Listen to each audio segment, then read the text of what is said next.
નમસ્કાર મંતવ્ય ન્યૂઝમાં આપનું સ્વાગત છે અને હું છું આપની સાથે હિરલ। બુલેટિનની શરૂઆત કરીએ। સુરતના સિંગણપોર વિસ્તારમાં રહેતી 22 વર્ષીય યુવતીને 38 વર્ષીય પરિણીતે સ્નેપચેટ પર ખોટું નામ ધારણ કરી પ્રેમજાળમાં ફસાવી હતી।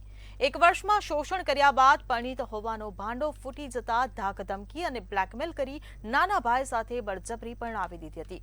જો કે લગ્ન બાદ પણ યુવતીને સંબંધ રાખવા દબાણ અને દુષ્કર્મ કરતા મામલો પોલીસ મથકે પહોંચ્યો હતો। સુરતમાં માનવતા શર્મસાર કરી તેવી ઘટના સામે આવી। સુરતના સિંગણપોરમાં યુવતીનું શોષણ કરવાની ઘટના। 38 વર્ષીય પરિણીત દ્વારા 22 વર્ષીય યુવતીનું શોષણ। પરિણીતે સ્નેપચેટ પર ખોટું નામ રાખી પ્રેમજાળમાં ફસાવી। પરિણીત હોવાનો ભાંડો ફૂટી જતા ધાકધમકી અને બ્લેકમેલ કરી યુવતીને નાના ભાઈ સાથે બળજબરીથી પરણાવી। પ્રતિક 6 મહિના પહેલા યુવતીને પોતાના નાના ભાઈ સાથે લગ્ન કરાવી પોતાના જ ઘરમાં લઈ આવ્યો હતો। નાના ભાઈના લગ્ન નહીં થતા હોય વાત છુપાવવા માટે એનજીઓની મદદથી બીજી જ્ઞાતિને યુવતી શોધી હોવાનું જણાવી પોતાની પ્રેમિકા હોવાનું બહાર આવવા દીધું ન હતું અને પરિવારને અંધારામાં રાખ્યો હતો। લગ્ન બાદ યુવતી પોતાના પતિ સાથે વફાદાર રહેવા માંગતી હોવા છતાં વાત જાહેર કરી દેવાની ધમકી આપી બળાત્કાર કરતા ત્રાસેલી યુવતી છેવટે સિંગણપોર પોલીસ મથકે પહોંચી હતી। મળતી માહિતી પ્રમાણે સિંગણપોર વિસ્તારમાં રહેતી 22 વર્ષીય કોલેજિયન યુવતીની 1.5 વર્ષ અગાઉ સ્નેપચેટ પર કન્સ્ટ્રક્શન સાઇટ પર સુપરવાઇઝર તરીકે નોકરી કરતા પ્રતિક સાથે મિત્રતા થઈ હતી। 40 વર્ષીય એક પુત્રીના પિતા પ્રતિકે પોતે અપરિણીત છે એમ કહી પ્રેમજાળમાં ફસાવી ફરવાના બહાને શહેરના અલગ અલગ વિસ્તારોની હોટલમાં લઈ જઈ લગ્નની લાલચ આપી અનેક વખત શરીર સંબંધ બાંધ્યા હતા। બ્યુટી પાર્લરના કામની સાથે કોલેજમાં અભ્યાસ કરતી યુવતીએ લગ્નની વાત કરતા પ્રતિકે પોતે પરિણીત હોવાનું અને એક પુત્રીનો પિતા હોવાથી લગ્નનો ઇનકાર કર્યો હતો, જેથી યુવતીએ પ્રતિક સાથેના સંબંધ પર પૂર્ણ વિરામ મૂક્યું હતું। પરિણીત હોવાની હકીકત છુપાવનાર નરાધમે પ્રતિકે એકાંત માણ્યું હતું।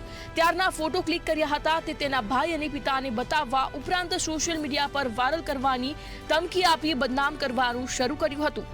ઉપરાંત આરોપીએ યુવતીને કહ્યું કે આપણે જો સાથે રહેવું હોય તો તું મારા નાના ભાઈ સાથે લગ્ન કરી દે અને તું ના પાડશે તો ફોટા વાયરલ કરી દઈશ। આ પ્રકારની તે ધમકી આપતો હતો, જેથી પ્રતિકની ધમકીને પગલે યુવતીએ તેના નાના ભાઈ સાથે લગ્ન કર્યા હતા। લગ્ન બાદ 6 મહિના સુધી પ્રતિકે યુવતી પર બળાત્કાર ગુજારવાનું ચાલુ રાખ્યું હતું। બ્યુરો રિપોર્ટ મંતવ્ય ન્યૂઝ। તાડકેશ્વરમાં 21 કરોડ રૂપિયામાં બનેલી ટાંકી તોડવા અંગે ગુજરાત કોંગ્રેસ સમિતિના પ્રદેશ પ્રમુખ અમિત ચાવડાની પ્રતિક્રિયા સામે આવી હતી। તેમજ પ્રમુખ અમિત ચાવડા દ્વારા ભાજપના નેતાઓ પર ભ્રષ્ટાચારના ગંભીર આક્ષેપો લગાવવામાં આવ્યા હતા। તેમણે જણાવ્યું હતું કે ઉપરથી નીચે સુધીના બધા જ નેતાઓ કમિશનમાં ભાગીદાર હોય છે। સાથે તેમણે રામધૂન ગાઈને ભ્રષ્ટાચારનો વિરોધ કર્યો હતો। ગુજરાતમાં જે ચારે તરફ ભ્રષ્ટાચાર ચાલે છે, ગેરવહીવટ ચાલે છે, તાનાશાહીનું શાસન ચાલે છે, જે અધિકારી રાજ, કમિશન રાજ ચાલે છે, ભાજપના મળતિયા અને નેતાઓ ચારે તરફ ઉઘાડી લૂંટ કરી રહ્યા છે, એનો જીવતો જાગતો પુરાવો આજે જનાક્રોશ યાત્રા આ સુરત જિલ્લામાં તાડકેશ્વર ખાતે આવી છે। અને તમે જોઈ શકો છો કે 21 કરોડ રૂપિયામાં બનેલી ટાંકી એ ભાજપના ભ્રષ્ટાચારનો જીવતો જાગતો પુરાવો કે જે હજુ તો ટેસ્ટિંગમાં પાણી ભર્યું એમાં ટાંકી ધરાશાયી થઈ। સુરતના અમરોલી વિસ્તારમાં આવેલા કોસાડ આવાસમાં ઝઘડાએ લોહિયાળ સ્વરૂપ ધારણ કર્યું હતું। સામાન્ય વિવાદમાં સમજાવવા ગયેલા યુવક ફરીદની હત્યા કરવામાં આવી હતી। 4 થી 5 જેટલા અસામાજિક તત્વોએ હુમલો કર્યા હોવાનું સામે આવ્યું છે। સમગ્ર મામલે પોલીસે હત્યાનો ગુનો નોંધીને તપાસ હાથ ધરી હતી। પોલીસે હત્યાના ગુનામાં સંડોવાયેલા 3 આરોપીઓની ધરપકડ કરી છે।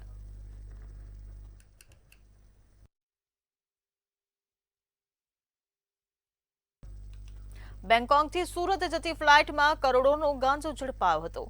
કરોડોનો હાઇડ્રોપોનિક ગાંજો જપ્ત કરવામાં આવ્યો હતો। કસ્ટમ વિભાગ દ્વારા ડ્રગ્સ રેકેટનો પર્દાફાશ કરાયો હતો।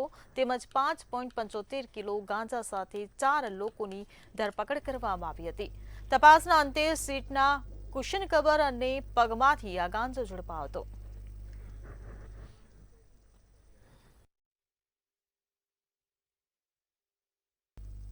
સમગ્ર ગુજરાતમાં પણ અનેક જગ્યાએ ખોટી રીતે લોકોના નામ કમી કરવા માટે ફોર્મ રજૂ થયા હતા અને ખાસ કરીને ગુજરાતભરમાં લઘુમતી અને દલિત સમાજના લોકોના મતો સામે અને નામો સામે વાંધા દર્શાવવામાં આવ્યા હતા। ત્યારે કોંગ્રેસ પક્ષે આવા ખોટી રીતે વાંધાઓ રજૂ કરવા સામે એક મુહિમ ઉપાડી હતી। પણ દુઃખ સાથે કહેવું પડે કે ચૂંટણી પંચ એક તરફી કાર્યવાહી કરે એટલે કે કેસ કર્યા વિનાનો ભાજપાના કાર્યકર તરીકે કામ કરે એ કોઈ પણ સંજોગોમાં લોકતંત્ર માટે વ્યાજબી નથી। આ સંજોગોમાં ગુજરાતની અંદર એસઆઈઆરની કામગીરીમાં મોટા પાયે વિસંગતતા, બારોબાર ફોર્મ નંબર 7 ભરી દેવાનું કાવતરાની જેમ એક જ જગ્યાએ ફોર્મ છપાવવાના હોય, જુદા જુદી વિધાનસભા ક્ષેત્રમાં સીધે સોંપી દેવામાં આવે અને ખોટા દસ્તાવેજ બનાવીને ફોર્મ જમા થઈ જાય। અમે આજે કલેક્ટરશ્રીને સુરેન્દ્રનગર જિલ્લા કોંગ્રેસ સમિતિના નેતૃત્વમાં એ લોકો વચ્ચે સાથે રાખીને પૂછવા માંગીએ છીએ કલેક્ટરશ્રીને। મોટા પાયે ફોર્મ નંબર 7 ભરવામાં આવ્યા છે એ અમને પૂરેપૂરી આશંકા છે કે જિલ્લાના ચૂંટણી શાખાની ઓફિસમાંથી જ ઓપરેટ થયા છે। સોફ્ટવેર બેઝ ફોર્મ છે તમામ। એ ફોર્મ કોણે ભર્યા, કોણે રજૂ કર્યા, એ આખું સુનિયોજિત ષડયંત્ર છે। હજારોની સંખ્યામાં ફોર્મ નંબર 7 છપાણા છે અને એક સાથે 24 થી 25 હજાર મતદારોના નામ એ કાચી મતદાર યાદીમાંથી ઉડાડવાનું ષડયંત્ર કરવામાં આવ્યું છે અને એમાં ખાસ કરીને દલિત, મુસ્લિમ, પછાત, અન્ય પછાત, ઓબીસી, ગરીબ વર્ગના લોકોના મત કાપવાનું જે ભયંકર ષડયંત્ર કરવામાં આવ્યું છે એની સામે આજે હજારો લોકો દ્વારા અમે માન્ય કલેક્ટરશ્રીને માન્ય એસપી સાહેબને આજે આવેદનપત્ર આપ્યું છે। સીધી વાત છે, સરકારે જે આ કાવતરું ઘડ્યું છે એ કાવતરાની અંદર લોકોનું નાગરિકત્વ ખતમ કરવાની વાત કરી છે।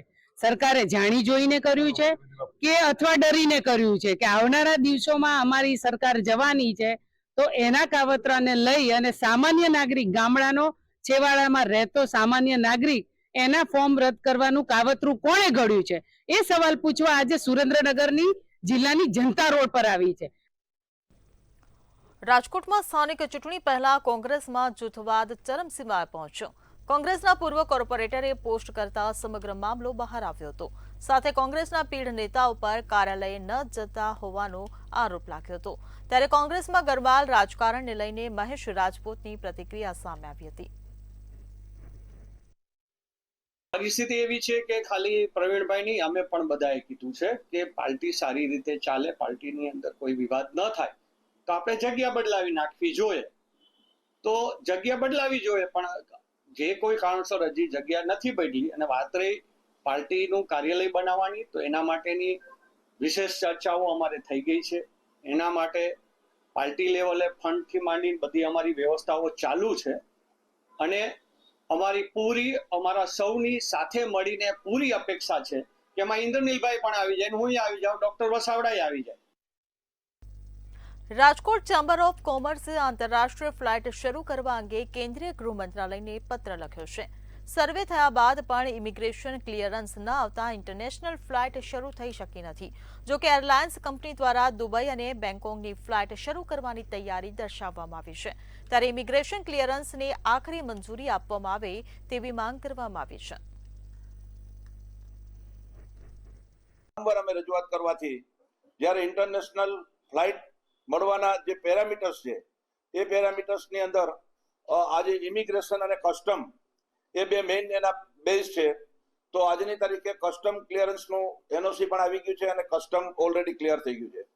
વાત રહી બાકીની જે પ્રોસિજરની વાત છે, ઇમિગ્રેશનની જ્યાં સુધી વાત છે ત્યારે ઇમિગ્રેશનની પરમિશન ભારતના નાણાં મંત્રાલયમાંથી, ગૃહ મંત્રાલયમાંથી થતી હોય ત્યાં પણ અમે વારંવાર રજૂઆત કરી છે। ગુજરાત રાજ્યના ગૃહ મંત્રીમાં પણ રજૂઆત કરી છે અને એવિએશન મિનિસ્ટરમાં પણ રજૂઆત કરેલી છે। પણ અમને આશા અને વિશ્વાસ છે કે આ મહિનાના એન્ડ સુધીમાં કદાચ ઇન્ટરનેશનલ ફ્લાઇટ ચાલુ થશે। જામનગર મનપાના મ્યુનિસિપલ કમિશનરે વર્ષ 2026-27 માટે ₹1,860 કરોડનું ડ્રાફ્ટ બજેટ સ્થાયી સમિતિ સમક્ષ રજૂ કર્યું હતું। આ બજેટમાં તમામ નવા કરવેરાઓના વધારા રદ કરવામાં આવ્યા છે અને જૂના કરવેરા યથાવત રાખી 1,854.10 કરોડના બજેટની સ્ટેન્ડિંગ કમિટીએ બહાલી આપી છે। સ્મશાનમાં અંતિમ વિધિ માટે લેવાતા ચાર્જની પણ ચૂકવણી મનપાના ભંડોળમાંથી કરાય તેવી સાંસદ પૂનમબેન માડમ દ્વારા ભલામણ કરવામાં આવી હતી। ત્યારે આ ભલામણને ધ્યાનમાં લઈ સ્થાયી સમિતિએ રકમની ફાળવણી કરવાની જાહેરાત કરી છે। સ્ટેન્ડિંગ કમિટીમાં માનનીય કમિશનરશ્રી દ્વારા જે 1860 કરોડનું બજેટ રજૂ કરવામાં આવેલ હતું તેમાં સુધારા વધારા સાથે 1854.10 કરોડનું બજેટને મંજૂર કરી અને જનરલ બોર્ડ તરફ પ્રસ્તુત કરવા માટે મોકલેલ છે. આ બજેટની અંદર માનનીય કમિશનરશ્રી દ્વારા 9.10 કરોડનો વિવિધ vehicle tax, water charge, solid waste collection charge જેવા ટેક્સમાં જે વધારો કરેલ હતો તે વધારો છે તે નામંજૂર કરવામાં આવેલ છે. મોરબીના વાંકાનેરમાં અલગ અલગ વિસ્તારમાં ગરફોડ ચોરીની અંજામ આપનાર ગુનેગારોને સર્વેલન્સ ટીમે ઝડપી પાડ્યા છે. શહેરની ભાટિયા સોસાયટી, જીનપરા, મિલપરા વિસ્તારના અલગ અલગ રહેણાંકોમાં ચોરી કરી હતી. આરોપી પાસેથી કુલ 7 તોલા સોનામાંથી આરોપીએ બનાવી નાખેલ સોનાની લગડી અને રોકડા 20,000 કબજે કરી ધોરણસરની કાર્યવાહી હાથ ધરવામાં આવી હતી. અને આખી આ જે બનાવ છે એને સર્વેલન્સ કરવામાં આવેલું હતું, જેમાં technical surveillance, human resources surveillance તેમજ મોબાઈલ સર્વેલન્સ અને સીસીટીવી સર્વેલન્સ કરવામાં આવેલા હતા. જેમાં સીસીટીવીમાં તેમની ઓળખ થવા પામી હતી અને ત્યારબાદ ટાવર તરફથી એની આ માણસની હાજરી ક્યાં ક્યાં છે એ નક્કી કરવામાં આવી હતી અને જેના આધારે અત્રે મોરબી વાંકાનેર પોલીસની ટીમ બરોડા જઈ અને રોકાઈ હતી અને ત્યાંથી 3 ઇસમોને પકડી લાવી હતી. જૂનાગઢ જિલ્લાના માંગરોળ તાલુકાના આજક ગામે નવા બનતા પુલના કામને લઈને ભારે વિવાદ ઉભો થયો છે. આંત્રોલી ફાટકથી કેશોદ તરફ જતા જાહેર માર્ગ પર આજક ગામ નજીક પુલના બાંધકામમાં ગંભીર આક્ષેપો કરાયા છે. ગ્રામજનોનો આક્ષેપ છે કે પુલના કામમાં મોટા પાયે ભ્રષ્ટાચાર ચાલી રહ્યો છે અને ગુણવત્તાવિહીન સામગ્રીનો ઉપયોગ કરવામાં આવી રહ્યો છે. આ જગ્યાએ અગાઉ જે પુલ હતો તે સંપૂર્ણ રીતે સારો અને ઉપયોગ લાયક હતો. તેમ છતાં કોઈ સ્પષ્ટ કારણ વિના જૂના પુલને તોડી પાડવામાં આવ્યો છે.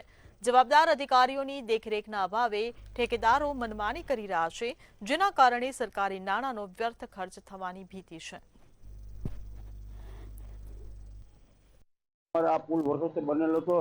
અત્યારે જે પુલ બને એમાં મોટો ભ્રષ્ટાચાર થાય. તમે ખિલાસરી જોઈને તમે નક્કી કરી શકો કે આની પોઝિશન કેવી છે. અત્યારે બે પુલમાં એ જ પોઝિશન સેમ હું મારે હાથે ખિલાસરી વારી શકું એવી ખિલાસરી આમાં યુઝ કરેલ છે. જૂનો પુલ હતો એ તોડ્યો, એમાં ખિલાસરી બહુ સારા માયલી હતી.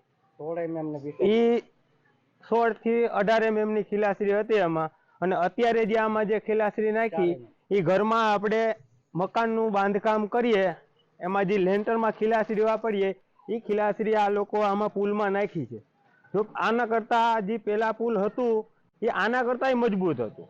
તો જો આવો જ પુલ બનાવવો હતો તો ઓલો પુલ તોડવાની કોઈ જરૂર જ નથી. આ પુલ મારા અંદાજે એવું લાગે કે 4 થી 5 વર્ષમાં પાછું હતું એવું ને એવું થઈ જાય. ગીર સોમનાથના કોડીનાર પોલીસ સ્ટેશનમાં એક સાથે 400 થી વધુ મુસ્લિમ લોકો ફરિયાદ કરવા પહોંચ્યા હતા. કોંગ્રેસ અગ્રણી સહિતના આગેવાનો પોલીસ સ્ટેશને પહોંચ્યા હતા. મતદાર યાદી સુધારણા અંતર્ગત 6,722 લોકોના નામ કમી કરવામાં આવ્યા છે. ત્યારે ખોટી અરજીઓ કરી મતદાન અધિકાર છીનવવાના પ્રયાસ કર્યા હોવાના આક્ષેપ કર્યા છે. તેમજ ખોટી અરજી કરનારા સામે કડક કાર્યવાહી થાય તેવી માંગ કરવામાં આવી છે.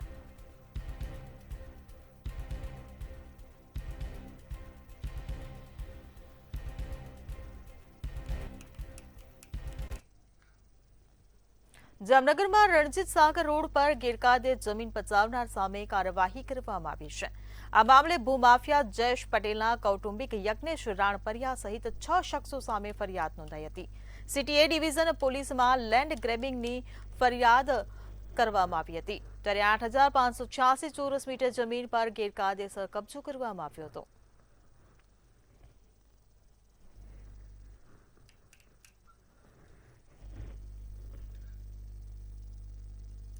હોળીના પર્વને લઈને ટ્રેનોમાં ભારે ભીડ જોવા મળી રહી છે. ત્યારે સુરતમાં ચાલતી ટ્રેનમાંથી યુવક નીચે પડી જતા ગંભીર રીતે ઇજાગ્રસ્ત થયો હતો. ચાલુ ટ્રેનમાંથી અજાણ્યા મુસાફરનો ધક્કો લાગવાથી યુવક રેલવે ટ્રેક પર પટકાયો હતો. યુવક ગંભીર રીતે ઇજાગ્રસ્ત થતા સારવાર અર્થે હોસ્પિટલ ખસેડવામાં આવ્યો હતો. ભીડ હોવા છતાં પણ પોલીસ દ્વારા સુરક્ષા ન રખાયા હોવાનો આક્ષેપ કરવામાં આવ્યો છે. बिहार अपने गांव ट्रेन में भीड़ था, इसकी वजह से धक्का मार दिए लोग। बहुत ज़्यादा भीड़ थी। क्यों जा रहे थे आप गाँव? मैं होली की छुट्टी में जा रहा था। कौन कौन था और परिवार कहाँ है? मेरी फैमिली थी, वो लोग कहाँ है? वो स्टेशन पे ही है। और लोग रह गए और हम लोग जा रहे थे और लोग वहीं नीचे रह गए हैं, भीड़ थी इसकी वजह से। कितने बजे की ट्रेन? 4:30 बजे की थी। क्या कहोगे, किस तरह की व्यवस्था वहाँ होनी चाहिए? कोई व्यवस्था थी वहाँ पे सही से? कोई व्यवस्था नहीं थी। સુરત ખાતે ઉધનામાંથી સોનાની ચેન સ્નેચિંગ કરનાર ઝડપાયો છે। સોનાની ચેન મોપેડ સહિત મુદ્દામાલ સાથે આરોપી ઝડપાયો હતો। આશરે 8 લાખની ચેન સ્નેચ કરી આરોપી ફરાર થયો હતો। સીસીટીવી ફૂટેજના આધારે પોલીસે આરોપીને ઝડપી પાડ્યો હતો। આ સાથે જ આરોપી સાહિલ શેખની પોલીસ દ્વારા ધરપકડ કરાઈ હતી, તેમજ આરોપી પાસેથી 2 લાખથી વધુનો મુદ્દામાલ જપ્ત કરવામાં આવ્યો હતો। ઉધના તેરાપંથ ભવન રોડ છે એના ઉપર એક કપલ ટુ વ્હીલર ઉપર જઈ રહ્યું હતું। તે દરમિયાન એક સ્નેચર દ્વારા ચાલુ વ્હીકલથી જ એક દોરો સ્નેચિંગ કરવામાં આવેલો અને જે બાબતનો ઉધના પોલીસ સ્ટેશન ખાતે ગુનો દાખલ કરવામાં આવેલો। ગુનો દાખલ કરી ઉધના પોલીસ સ્ટેશનની ટીમ દ્વારા તપાસ કરતા આશરે 200થી વધુ સીસીટીવી કેમેરા ચેક કરી એનું એનાલિસિસ કરી આરોપીને આઈડેન્ટિફાઈ કરવામાં આવેલ અને આરોપીને ગુનાના કામે પકડી લેવામાં આવેલ છે। કેન્દ્રીય પૂર્વ મંત્રી સ્મૃતિ ઈરાની સુરતની મુલાકાતે આવ્યા હતા, સાથે ભાજપ કાર્યાલય ખાતે પત્રકાર પરિષદ યોજી હતી। સમગ્ર આયોજન કેન્દ્ર સરકારના બજેટ સંદર્ભે કરવામાં આવ્યું હતું, તેમજ પૂર્વ મંત્રી સ્મૃતિ ઈરાની દ્વારા પ્રજાલક્ષી બજેટ અંગે માહિતી આપવામાં આવી હતી। प्रगतिशील भारत का पर्पसफुल बजट आज भारतीय जनता पार्टी के कार्यकर्ताओं का ये सौभाग्य है कि सूरत महानगर में विविध इंडस्ट्री एसोसिएशन और प्रोफेशनल्स ग्रुप एकत्रित हुए देश के बजट पर विश्लेषण करने के लिए। ભાવનગરના જશોનાથ સર્કલથી મોતીબાગ સુધીનો રોડ એક તરફ બનાવવામાં આવ્યો હતો અને એક તરફ જેમની તે હાલતે મૂકી દેવામાં આવ્યો હતો। લોકો રસ્તાને લઈને ત્રાહિમામ બન્યા હતા। આ અંગે તંત્રને પૂછતા ડ્રેનેજ લાઇન અને પાણીની લાઇનની ચકાસણી કરવાની છે, જેના કારણે રોડ અધૂરો મૂકવામાં આવ્યો તેવું કહેવામાં આવ્યું હતું।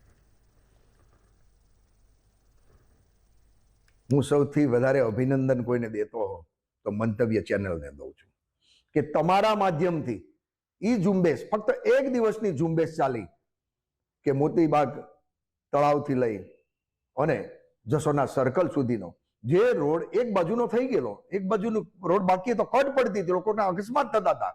અને તમે અધિકારી ઓફિસરોને પૂછો ત્યારે એમ કે હજી અમારે વોટર વર્ક્સની કે ડ્રેનેજની એની એનઓસી લેવાની છે, ત્યાં છે કે નહીં।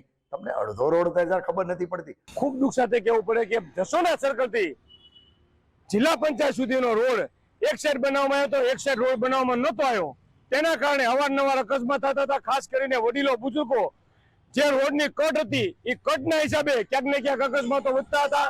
અને ખાસ કરીને મારે ધન્યવાદ દેવો પડે આપના મીડિયાના માધ્યમ દ્વારા, મંતવ્ય ન્યૂઝ દ્વારા જાહેર દેખાડવામાં આવ્યું કે ભાઈ આવી રીતે લોકો અકસ્માત થાય છે, તરત જ બીજા ત્રીજા દિવસે તંત્ર દ્વારા આ રોડ બનાવવાની કામગીરી કરવામાં આવી।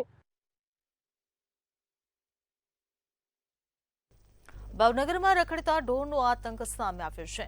ગાયત્રીનગર વિસ્તારમાં ઢોર આતંકમાં 2 લોકોની ઇજા પહોંચી છે। ઢોર દ્વારા બાળકી પર હુમલો કરવામાં આવ્યો હતો, ત્યારે બાળકીને બચાવવા ગયેલા યુવક પર પણ ઢોર દ્વારા હુમલો કરાયો હતો। આ ઘટનામાં બાળકી અને યુવક ઘાયલ થતા સારવાર અર્થે 108 દ્વારા સરની હોસ્પિટલ ખસેડવામાં આવ્યા હતા, જ્યારે સમગ્ર ઘટના ઘટતા સ્થાનિક લોકોમાં ભયનો માહોલ જોવા મળી રહ્યો છે। તંત્ર વહેલી તકે ઢોર પકડે તેવી સ્થાનિકો દ્વારા માંગ કરવામાં આવી છે। બાળકને ગાય ધીક ઉપર ધીક મારતી હતી, બરાબર એને માથાની નીચે જ બાળક હતું, એટલે હું સીધો મારી ગેલેરીમાંથી ઠેકડો મારીને સીધો ત્યાં ગયો। મારા હાથમાં જે આવ્યું એ પાણા ને એ બધું એને મારવા માંડ્યો અને બાળકને 2 ધીક મારે તો મરી જાય એવી પોઝિશન હતી, એટલે હું એને પાણા મારવા માંડ્યો। એટલે ગાયે જેવી એને છોડ્યું બાળકને એવી સીધી મારી પાછળ પડી, એટલે હું દોડ્યો પણ પડી ગયો એટલે સીધી ગાય મારી ઉપર ચડી ગઈ। મને 2-3 ધીક મારી દીધી એટલે હું સીધો ઊભો થયો. ઊભો થઈને ભાગવા ગયો એટલે પાછળથી મને પાછો શિંગડાથી ઉડાડ્યો. એક બેબીને ખૂટીઓ મારતો હતો ને તે મારો બાબો બસાવાઈ ગયો કે એને મૂકી અને સીધો એની વાંહે દોડી એટલે એ દોડાઈ ગયો ને તો પડી ગયો એટલે એને ઢીકે મારવા મળી ને બગલમાં એને ચીંગડી વાગી ગઈ. બહુ લોહી ગયું છે.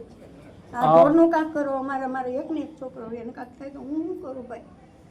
મહાનગરપાલિકા દ્વારા કરોડો રૂપિયાનો ખર્ચો કરીને ઢોર પકડવાની કામગીરી કરવામાં આવે છે. અમારા બ્લોકમાં સેવા તો ક્યાંય નહીં હોય એટલું અમારા બ્લોકમાં ગાવડું ઢોર બેસે છે ભાઈ. નાની છોકરી રમતી હતી ત્યાં ઘણા બધા છોકરા જલ્દી સાંજે રમતા હોય છે, સવારે રમતા હોય છે, પણ અત્યારે એક કુટિયાએ ઝઘડો એને હડફેટમાં લીધો અને એની ઉપર કુટિયો તૂટી પડ્યો. એમને બચાવવા માટે આપણે હિતેશભાઈ નાકાની જે અમારા બ્લોકમાં રહે છે એ એને બચાવવા ગયા અને બચાવવા જતાં કુટિયાએ હિતેશભાઈ નાકાની ઉપર પણ હુમલો કર્યો અને હરાયો ઢોર કેમ તૂટી પડ્યો અને એને ચીરાયું, ફાડી નાખ્યું, ચીરી નાખ્યું અને હાથ પગ ઉપર ને પગ મેં બધું માર્યું. એટલે હવે કેવું છે કે આ મ્યુનિસિપાલિટીના તંત્રએ થોડુંક આમાં સજાગ થવાની જરૂર છે. આની પહેલાં ઘણી વખત કમ્પ્લેન આપણે કરેલી છે. ભાવનગરના વાળુકડ ગામે નકલી ડોક્ટર વિરુદ્ધ કાર્યવાહી કરવા જિલ્લા પોલીસ વડાને રજૂઆત કરવામાં આવી છે. વાળુકડ ગામે એક આધેડ વયના વ્યક્તિ દ્વારા કોઈપણ પ્રકારની ડિગ્રી સર્ટી વિના તબીબી પ્રેક્ટિસ કરવામાં આવતી હતી, જેની ફરિયાદ જાગૃત નાગરિકે વરતેજ પોલીસને કરી હતી, પરંતુ વરતેજ પોલીસ દ્વારા કોઈ પગલાં લેવામાં ન આવતા નાગરિકે આ અંગે જિલ્લા પોલીસ વડાને લેખિત મૌખિક રજૂઆત કરી છે, તેમજ આવેદનપત્ર પાઠવી ડોક્ટર વિરુદ્ધ કાર્યવાહી કરવા માટે માંગ કરી છે.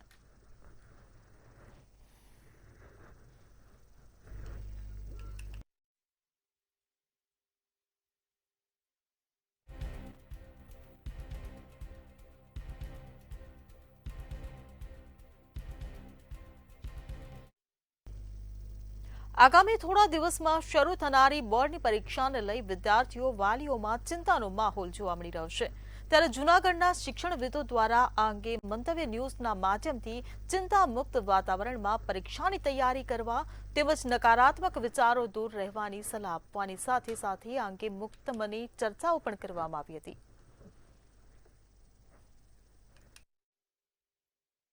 આમ વાંચેલું યાદ ન રહે, ગભરામણ થાય કે પરીક્ષામાં શું લખશું, કેમ કે બોર્ડ આવે એટલે 10મામાં તો અમે દીધી હતી પણ ત્યાં અલગથી આમ ચિંતા હોય કે વાંચેલું યાદ નથી રહેતું, એ બધી મુશ્કેલી થાય છે. એટલે એવી તો અમે આશા છે કે અમે મારા મેડમ પાસેથી માર્ગદર્શન મેળવીએ છીએ. ટેન્શન તો બહુ જાજુ છે પણ શું કહેવાય, શિક્ષકોની મહેનત ને થોડા ઘણી અમારી પણ મહેનત શું કહેવાય રંગ લાવશે એવું આમ થોડીક આશા છે કે શું કે સવારના વહેલી 4 વાગે ઉઠીને અભ્યાસ પણ કરું હું, પાકું કરવાની ટ્રાય કરું હું. બોર્ડની પરીક્ષા નજીક આવે છે એટલે થોડુંક આમ નર્વસ જેવું લાગે છે કે પાસ થાશું કે નહીં થાશું. બોર્ડની પરીક્ષા ભરવા જશું ત્યારે અમારો અનુભવ કેવો હશે, અમને ત્યાં કેવા લોકો સાથે પરીક્ષાનું હશે, કેવો માહોલ હશે ત્યાંનો. બોર્ડની પરીક્ષા હોય એટલે થોડું ઘણું આમ અમને બહુ હાર્ડ ફીલ થાય છે કે અમે પાસ થાશું કે નહીં થાશું, એમ 100% પાસ. આમ તો બોર્ડની પરીક્ષા છે એ જિંદગીની પરીક્ષા નથી, એ વિદ્યાર્થીઓનું ખાલી મૂલ્યાંકન છે વાર્ષિક, એટલે ચિંતાની કોઈ વાત જ નથી. જો વિદ્યાર્થીઓએ વ્યવસ્થિત તૈયારી કરી હશે તો એ ખૂબ સારી રીતે પોતાનું પરફોર્મન્સ છે એ રજૂ કરી શકશે. આમ તો બોર્ડમાં સૌથી પહેલા તો બોર્ડનો એક હાવ હોય છે વિદ્યાર્થીઓને કે બોર્ડની પરીક્ષા એટલે પેલું તૈયારી કરતા હોય છે રેગ્યુલર, પણ પરીક્ષાનું નામ લેતા જ વિદ્યાર્થીઓ ગભરાઈ જાય છે. એટલે વિદ્યાર્થીઓને ખરેખર તો પરીક્ષાના ટેન્શન અને હાવ લીધા વગર વ્યવસ્થિત સિસ્ટમેટિકલી તૈયારી કરવી જોઈએ. કારણ કે જ્યારે પણ દર વર્ષે પરીક્ષા આવે છે ત્યારે પરીક્ષા એ સ્વાભાવિક રીતે જ મનુષ્યના સ્વભાવ મુજબ એક ચિંતાનો વિષય હોય છે, સમાજ જીવનમાં પણ જોવા મળે છે. અને એમાં જ્યારે 10મા અને 12મા ધોરણની બોર્ડની પરીક્ષા વિદ્યાર્થી આપતો હોય છે ત્યારે સ્વાભાવિક થોડોક તણાવ અનુભવતો હોય છે.